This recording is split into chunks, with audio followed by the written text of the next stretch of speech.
listening to The Donor Doctor Show, where your host, James Newberry, will help you improve the health of your fundraising. Now over to James. Hello, this is The Donor Doctor, and I'm with Stuart MacLean one more time. Fourth time you'll be on the show. Am I back by popular demand, Jim? Oh, lots of people are asking for you, clamoring for your participation. Now, Stuart, you were telling me you've started your own agency. Tell me a little bit about it. Yeah, it's called Bridgelight Consulting, and we raise money for not only nonprofit veterans groups and patriotic museums, but we like to dabble in political issues, fundraising, and some animal welfare. And we really like membership type appeals as well. Okay, great. Well, before we talk about Herschell Gordon Lewis, who we both admire. Good man. Two other people passed away. He passed away September 26th of last year, of 2016, I mean. Most of the people, by the time they're listening to this, will be 2017, though. We lost an old colleague of ours, Wendy Newman. She had lung cancer, never smoked, but she finally died. Yeah, that was a pity. I got to go visit Wendy at her home about 5 weeks ago, and I sat with her in her living room, and she seemed quite at peace. Her son was there with her. I think he's about 30. Right. And we had a great talk, and I told her that she had taught me something in direct marketing. And I said she and I had been testing for the same account, along with a fellow named James Newberry, our host today. And anyway, it was to build homes for disabled troops. And I remember the test. Mine had the highest response rate, but hers had the highest average gift. And she was pulling in big checks for the mail anyway, $5,000 and $10,000, one after another. And I was very good at getting 50, 100, that kind of thing. And both have their place, because it's easier to build a list and then upgrade people if you're getting the higher rate of response. Right. But I just marveled at how she was pulling these people in. And so I went back and I did what I call a post-mortem. That's a good idea. On my appeal. Right. And I thought, what can I learn from Wendy here? I've got the response rate thing down, but why is it that she did so much better in getting those higher gifts, $500 plus? And I realized that I had approached the client as if it was like one of the many other ones I had written for when I asked for a gift. I was used to asking for 25, 50, 100. And Wendy, they're asking for money to build a home. So she asked for more. And, not that many people are in a position, especially in the mail, to give $5,000 or $10,000. But she asked, because it made sense to ask for that much. And the thing about it was that it really made such a difference when you look at the numbers, when all the results are in. You get a few people giving you $5,000 and $10,000, as opposed to 50 or 100, and it's wow, I remember that test because I came in second on response rate, second on dollar average. Yeah, you were in the middle. And there was a photo finish, because if you capture donations, it depended which way you measured it. You could have awarded the account to either one of us. It was that close. But you're right. I like response rate, but I think she was wise to. Sometimes you got to get that goal. Now, you don't want to be too high. I admired that about her appeal. Hers did the best of the three. Mine was the worst of the three, although all three of them were successful. Yes. In that not only did they acquire donors cost effectively, but all three of them net money in the initial test. Yes. But hers net the most. And so I told Wendy when I was visiting with her that I said, you taught me something there. I really need to think about, does it make sense to ask for the higher amount? I don't want to isolate, like you said, the people and make the lower dollar people feel that their gift is inconsequential. But I said, you did well in asking for the higher amounts. And that may seem simple to someone listening to this, but I think you have to have a reason for asking for it. I don't think it works for everybody, every organization. And I think, it may seem simple, but I didn't do it. Right. And we had 3 different copywriters, which I like because each of us comes at it from a different way. Right. All 3 of us were successful. It's 2005, 2006. Yes, and it was on people's minds. Yes. Yep, So that's true. It was good timing for that kind of an organization to start. They have a lot of publicity backing them and, credibility. In fact, as I recall, this particular client was praised by the President of the United States. Yes. So they had a lot of things going for them. Yeah, they did. Well, anyway, let's get to our main discussion, Herschell Gordon Lewis. And you were the one that enlightened me about him. When was the first time you met him? I first met Herschell through one of his books. Right. So I didn't meet him in person at that moment. Which book was that? Oh, it was. It's been so many years since I read it. Is it that one? Not Says Letters That Signal. It was. I think it was Writing Direct Mail That Sells. I think that was the title. Yeah, that's a good one. It's out of print now, but I still have the book. I recall pulling it out. I'd read it 35 years ago, but I remember pulling it out 6 or 7 years ago because I wanted to refresh my memory about something that he had written about. I think it had to do with teasers, titles, that sort of thing. Right. One of the things when I went through his book the first time, and it made such an impression on me, is that what he said seemed so simple, but I don't see people applying it like they ought to. And it takes a real art and it takes a love of copy to really apply some good principles.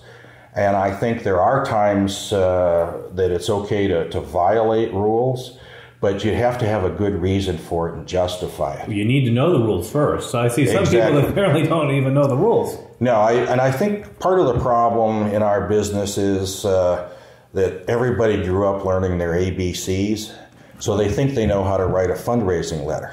Unfortunately, if you get a difficult client, they think they know how to write the fundraising letter. And it's one of the difficult things, I think, in our business, or any time somebody has a client that they're dealing with, whether it's an architect or whomever, trying to steer the client with your experience, but at the same time, you work for them. Right. So one of the things I've learned to do is, if a client is adamant about something, but I know it's not in their best interest, I don't always know what works, but I know what always doesn't work. Yes, I get that one. I agree. And so a lot of times I'll say, okay, how about if we test this idea and we'll test the other alternative that I'm recommending. We'll test them side by side. And that really does seem to make the client feel a part of the process. And they should be a part of the process. But if they thought about it a little bit, it's like, what do they need me for if they know how to do it? I think there's a problem that, as you say, a lot of people think they can write letters. If you were a TV producer, they'd be less likely to offer you. You certainly don't go to your dentist and say, should you try this technique or not? And there's a lot of testing in direct marketing that people are just not privy to. No, and results that surprise me all the time. I know what always doesn't work, but I don't always know what works, as we said, and I get surprised. Sometimes, like I was with our test with Wendy. Right. Mine did work, but it didn't work as well as hers. Well, I got one today. Somebody tested dollar bill package. Usually we show the dollar bill. Now there is a risk of them stealing the post office, but you can track that. Did a test today. The one without the dollar bill showing did better. Does that surprise you? That's shocking. It's shocking to me. I have to say that... you don't believe it? Okay. I wasn't born yesterday, Jim. I don't think that's true. I want to look at it again. I think your cager transposed the results. That can't be. It is surprising. If that's true, I should check that again. But they swore to me up and down. We're going to test that again.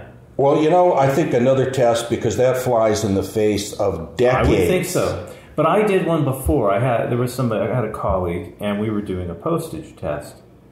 And he would show the first-class stamp in a window, paper-clipped. Sure. And versus one that was closed-faced, where the stamp was clipped to the letter. And I told him he was making a mistake because a lot of people are just going to trash the letter without opening it, And the one with the closed face did better. I thought that maybe because the stamp got moved out of the window in some cases or something like that. I don't know, but it's been retested. So sometimes what I'm saying is you got to test things. And it could depend on your carrier how... Some people just open the envelope if it looks pretty official or something, I don't know. People may value it being closed face. And they may value that more than seeing a stamp in the window. Well, I think so. I think that perceived, because most, quote unquote, junk mail is window, that closed face does have more value. Yeah, and that would be something I would retest. Sure. But I'll tell you what I've had good luck with lately is doing closed face, stationary A7, A8, and sometimes the label, kind of like a label you might get from a charity might send you up front gift. Use something like that, or sometimes gold or silver or something like that. Now, is it a real label, or do you just print it on there? No, it's a real label. You can do faux labels too, but I'm talking real labels. You use that in acquisition? Yeah. And it's put on by hand, or has got a machine? A machine. Wow. In fact, I got written up by Target Marketing for that. Did you? Of Gore. His side business where he was into the gory film business, although that's interesting in the sense that it was an opportunity. If you want to be a filmmaker, you have to have deep pockets for most, but the gore market, if you will, there's the establishment group, they don't want to be in that business. It's kind of seedy. So it was his opportunity. But let me give you a little bit about Herschell that I know about. I met him in New York City. I went to a conference with 3 people. One guy didn't ask any questions, so it was just me and another guy asking questions. And that's how I knew he was in gore, because he asked him about, aren't you the Herschell Gordon? Because he's actually more famous for that. If you look at his obituaries, they'll talk about, I don't know, all these gory films that he did. But he started the lecture with a Browning poem, grow old with me, the best is yet to be, the last of life, for which the first is made. So you can use that as a line there. when you meet the future Mrs. MacLean.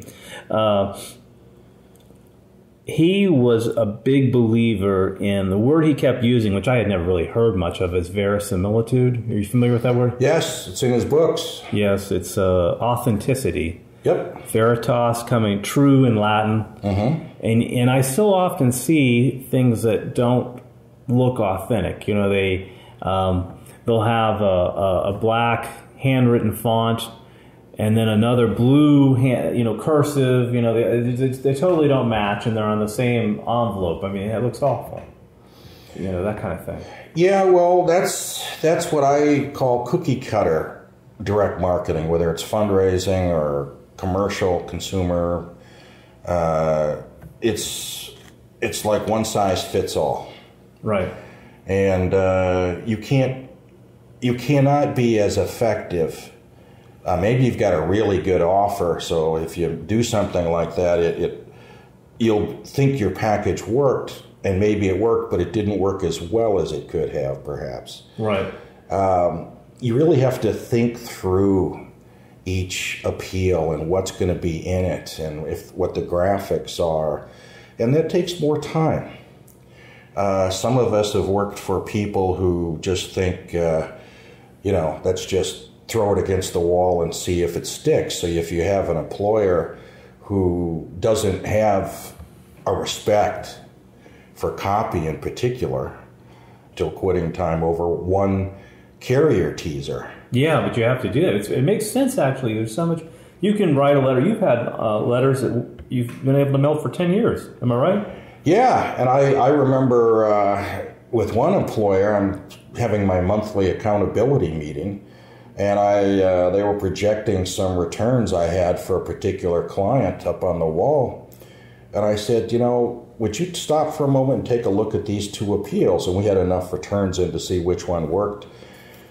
And one of them was working, and the other one was coming in at about 80 cents on the dollar, which was okay, but the other one was over break even. We were bringing in new donors at no upfront, out-of-pocket cost. And I said, you know what the difference is between these 2 appeals? Only the carrier teaser. Everything else is the same. It's a huge difference. At the beginning of the letter, the headline, which would be an advertising, but the carrier is basically that. It's a huge difference. Well, I was taught by my mentor when I was closely out of college, in my early 20s. He said, the carrier is like a storefront window for a department store. It's designed to stop people walking down the sidewalk, make them look into the window, and then draw them inside the store. Right. And that's really what the carrier does. And I think people spend too much time on the wrong things. Right. Well, he believed that. He wrote a book, Open Me Now, just on direct mail envelopes. Well, he gets it. I really, you had the good fortune to go to that seminar in New York City. I remember when he came to D.C., and he was a luncheon speaker for the Direct Marketing Association of Washington. And I made sure that I cleared my calendar and braved the traffic and went down to hear him speak. I didn't care about the lunch, but I wanted to hear him speak. And he really had a gift for teaching. Yes, he did. Well, he was a professor at Mississippi State. He would have liked to have stayed. He was a Victorian poetry teacher, But he said, there's only so much you can do. It's a cush job, but you do the same notes. He wanted to impact the world, so maybe make more money. Well, one of the things I like, and I kind of share his sentiment in a different way. I liked writing when I was in school. I graduated from high school with 11 semesters of English instead of the required 6. I took extra classes even though I was an economics major, and I worked on one of the college newspapers. There were 2 of them at the University of Wisconsin, and I wrote some editorials and things like that. And then when I got out of school, I came and worked for an LA Times syndicated columnist here in D.C. But I got into direct marketing, and because not only was it a good way to make a living, but it also, there was testing. I liked the science side of it. Yes. And I felt, I could have an impact on the world. I like the idea of making a living by doing good, helping those troops get the houses or saving the animals. You might find this interesting, but around 10% of his lecture was on fundraising. 90% commercial. It's probably a little bit more than that because I was asking a lot of fundraising questions. But he had actually the most respect for fundraisers. And I'm not so sure that the fundraising is necessarily better than commercial, because I was saying before, I saw somebody offer a hat and not show a picture of it. Or, a lot of people don't sell the gift items that you get, as well as, say, a Danbury mint or Bradford Exchange does. Well, that may well be true, but I can tell you that I analyze the commercial mail that I get at home. And about a year and a half ago, I took up coin collecting again. Oh, yes, that's interesting. So because I subscribe to 4 different numismatic publications and I go to some shows where I'm registered, I get offers from different places to buy this or that. And I remember one in particular from one of the larger dealers in the country. I got their publication, and it's heavy on graphics. Mm-hmm. Beautiful 4-color work printed in there. They spent a lot of money sending that to me. But there was no sense of urgency to it. The copy was really lacking. And So they're thinking that the pictures are selling people. Yeah. Is that what they're thinking? Okay. Yeah. Well, I saw one the other day. I liked it. It was a Pearl Harbor one, 75th anniversary, and they were limiting it to 1,942 coins. Mm-hmm. And they had a deadline, and I was saying this is better than most of the... It may well be. Yeah. It may well be. I saw some of the more expensive things that this company was offering, and I thought, for just... and all the money they'd spent personalizing it, they could have printed a deadline date, that would change for each person depending on when it mailed. And I said, but they could have also offered me maybe a wooden display box to put the coin in as a presentation. A fast response bonus. Yes, a fast response bonus, if you will. Mm-hmm. And I've seen some of those. They're beautiful. I have a few. Well, I think it's a huge part of whether somebody wants something is a display. Yes. You did that with the framed certificates. I call them awards, but you would give something so somebody could hang it up. It's for that.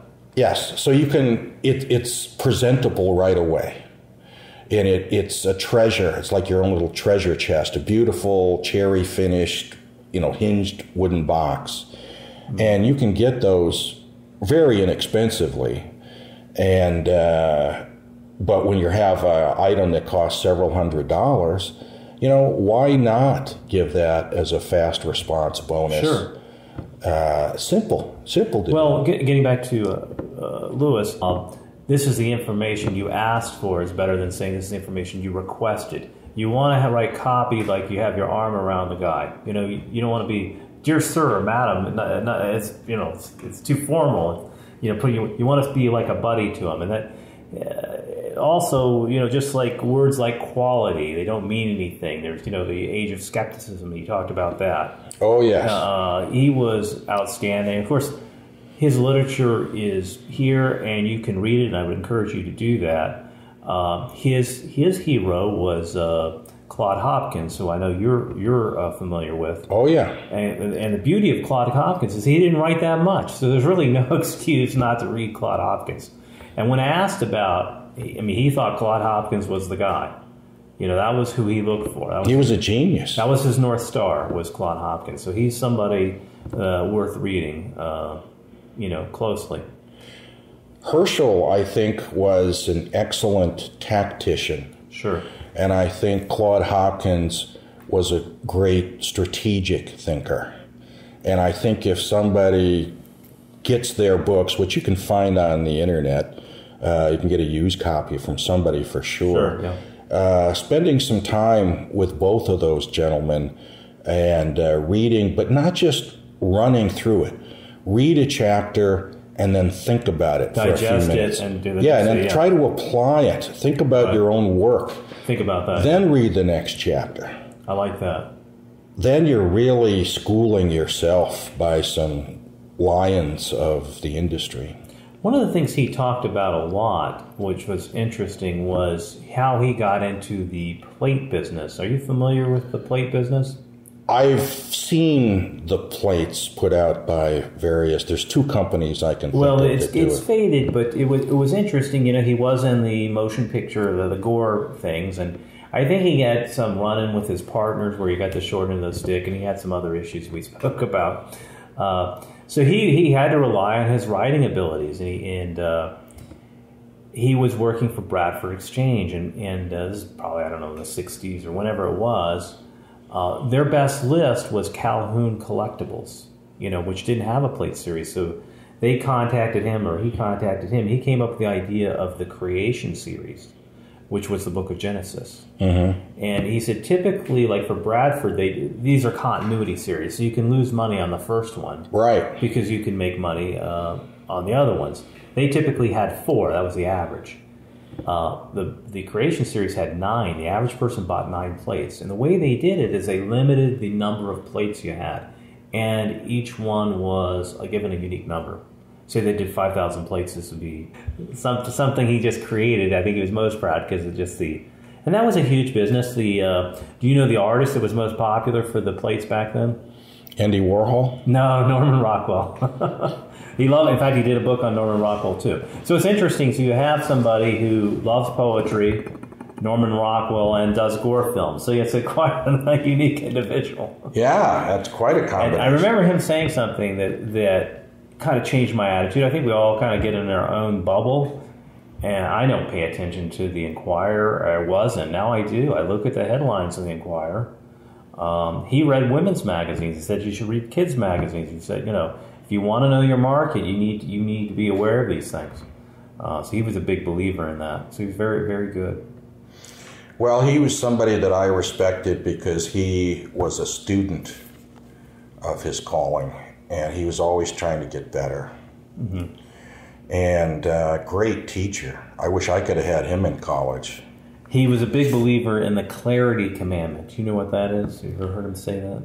Make it clear to me. There you are. Well, anyway, I enjoyed talking to you. He does have 10 easy tips that I'll tell you really quickly about letters. And I think we should all apply these. He said, keep the first paragraph short. You'd agree with that one. Yes. Because you don't want to make the letter seem daunting. Correct. But it still needs to be engaging. For instance, I want a minute and a half of your time is not as engaging as if you'll give me a minute and a half of your time.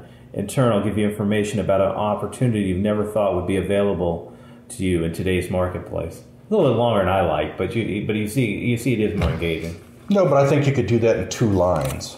Right, sure. I think that keeps the shortness, and it has a promise of something for you. No paragraph longer than 7 lines. That's not controversial. Make it look like a letter. Don't end paragraph on the bottom of any page except the last. Fire your biggest gun first. I would think this is the biggest one. This is my pet peeve. Somebody will have a really good selling point, but it's buried on page 3. Maybe they don't know. Who knows? Maybe they're trying to. I want to work up people up. And they may never get into the store if you do that. Better put it in the window. About greetings. Never dear sir or madam. Not a fan of dear friend either. It's a dear friend's dear stranger. Yeah, but you're not my friend. It's not real. Yeah, it's not real. He said he's kind of thinking maybe I don't need it, or maybe good morning or something like that, or fellow tenant's nut or something like that. I know you did like community leader sometimes.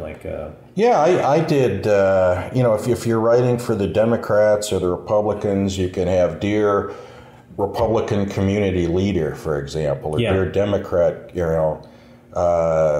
that kind of thing. If you're writing for the Reagan Presidential Libraries, I did. Dear Reagan Admirer. Yeah, Dear Reagan Admirer is what I did. That's very authentic, yeah. He was big. Of course, one of the neat things about him is he knew all the legends. Like he knew Frank Johnson, who came up with what? The Johnson box. Exactly, which are, for those who don't, those are like in the magazines, the box that would be before, Dear Friend or whatever. He believes in a handwritten overline. Maybe not for every group, but he says, he was a big fan of that. And just one line, a handwritten overline. He also liked, usually I thought it was good to have handwritten margin notes. He liked those, but not too many of them, but a couple of them, that kind of thing.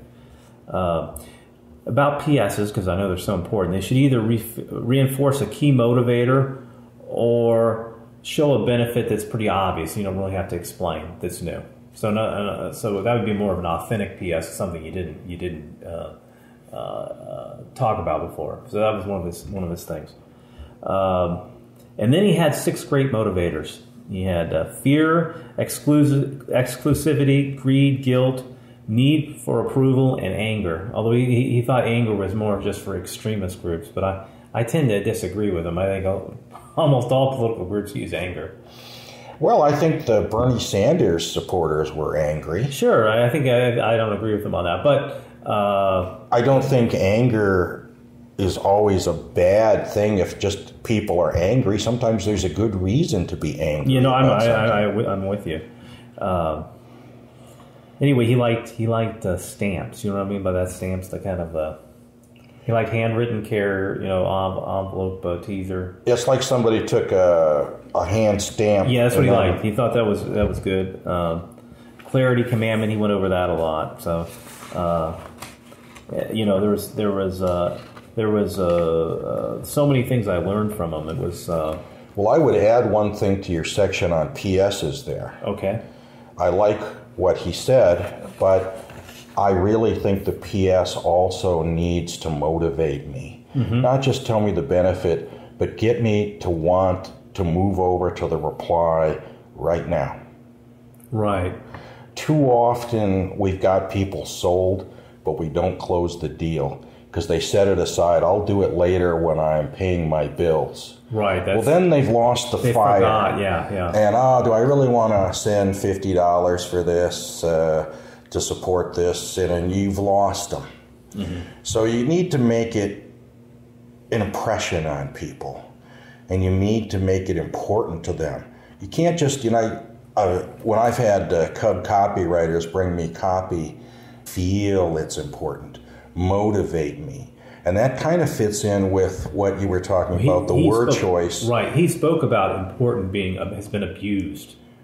It's a terrible word to put in direct marketing. It is. He says free's been abused, but it still works. So some words have been abused, and they still work. He liked words like outrageous or something not overused, but still powerful. Important it comes across, this isn't important. No, make it important to me. Right. Show me it's important. Don't tell me. Yes. And you know what? That's craft. That means you may have to spend an afternoon writing a headline and maybe the first sentence of an appeal. And your boss going by your office, seeing you in there, may resent the fact that you're spending so much time trying to craft something. But I can tell you that it's worth the time. And if you have, get enough successes in your job, maybe that'll get you a little bit more leeway with somebody. Because I know what it's like. Somebody says it shouldn't take any more than 10 hours to create an appeal. He was. In fact, he said you should let your copy sleep, meaning that you should be able to come back to it the next day. That's excellent advice because you're seeing it with new eyes. Right. That was one of his big rules. Oh, I believe in that. See, but then if you're in the rush, so if you got that appeal done yet, we got to move on to the next one. You need to be more organized so you don't have to. Maybe I'm beating a dead horse here, but I've had employers who, I've heard them say, if it takes you more than 10 hours to do an appeal, then there's something wrong with you. Well, that doesn't allow me to sleep overnight on it and come back to it the next day. Well, also research. If you're talking about a museum mailing, they usually take more than 10 hours if you're doing research. A brand new for a group. Absolutely. You have to think about it. Absolutely. The research, you might have to read a book sometimes or watch a documentary. Putting some emotion. A lot of people can't put emotion in their copy. Again, showing something's important and making people feel various feelings. And making them feel included as part of something bigger than themselves. Giving them even a sense of immortality. A lot of times we think that, unless somebody gives $10,000 or $2,500,000 or even $1 million, you can't get recognized with your name on the wall of a museum or a memorial. But I've had it work for a client, and it was so important to people that it was for a World War II museum that they got for 1945 with $45. They could be honored by name, and it was put on a television set in the lobby of the museum. And you could walk up. There was a little map of the U.S. underneath the screen, and you could push Texas because you're from Texas up in alphabetical order would come all of the names of the people who'd given to that museum from Texas. Oh, I love that idea. And I know people, and we could go from the cager to the client the same day it's caged. It would be updated automatically. And I know how important it was to people because one guy got left off, and he was so upset that his name wasn't up there, and the development department said, hey, you sit right here, your name's about to come up on there. And we had the technology. Oh, wow. And up his name came, and he was the happiest guy you'd ever We seen. misspelled the guy, and boy, we heard from it. You know, it's so, yeah, people do care. I mean, that's I think the beauty. I went to the African American History Museum. I said this in a previous podcast, and I looked for it. I don't think they did that, and I donated to it, so I don't recall. They had a lot of acknowledgement, but it was for Oprah Winfrey and people like that. Well, you know where the getting honored for a lower dollar thing, that idea when I was doing it, calling it honor by name, that really came from Claude Hopkins. Oh, okay. Do you remember his story where he was trying to sell a product to some guy? It may have been carpet sweepers or something, and the guy wasn't interested, the department store guy. And he says, look, these are made in California, blazoned on the side of the freight car. Wow. And the guy said, okay. And when they pulled into Chicago or St. Louis, wherever it was in the Midwest, the owner of the department store showed up during his workday to watch his freight car pull into the station. And he saw his name on there, and that was so important to him. Because he made it. It's a sign that you've made it. Yes, it was recognition. Well, there's, it's interesting, the American Wall Street Journal ad, about the two guys. But then he has one by Fisher Investments where it's kind of similar. One guy doesn't have to sweat about his investments. The other guy is on the phone constantly. But then there's the other one he had was the American Express one. And it says, let me get the exact wordage here. Dear Mr. MacLean, the road to financial success has many milestones, marking how far you've come. Becoming an American Express card member is one such a winner. I'm surprised everybody isn't on it, but people, they want to believe this. And in terms of other clubs that are even higher, I think some people are saying, no, I just want the basic green one. There's kind of a reaction. I didn't want people to know. That wasn't a good spot to be. No. Well, anyway, Herschell Gordon Lewis has left us, but he has left his contributions in the field of advertising. So, Herschell, I still use the principles you taught me at the luncheon and in your book. So, a very good story.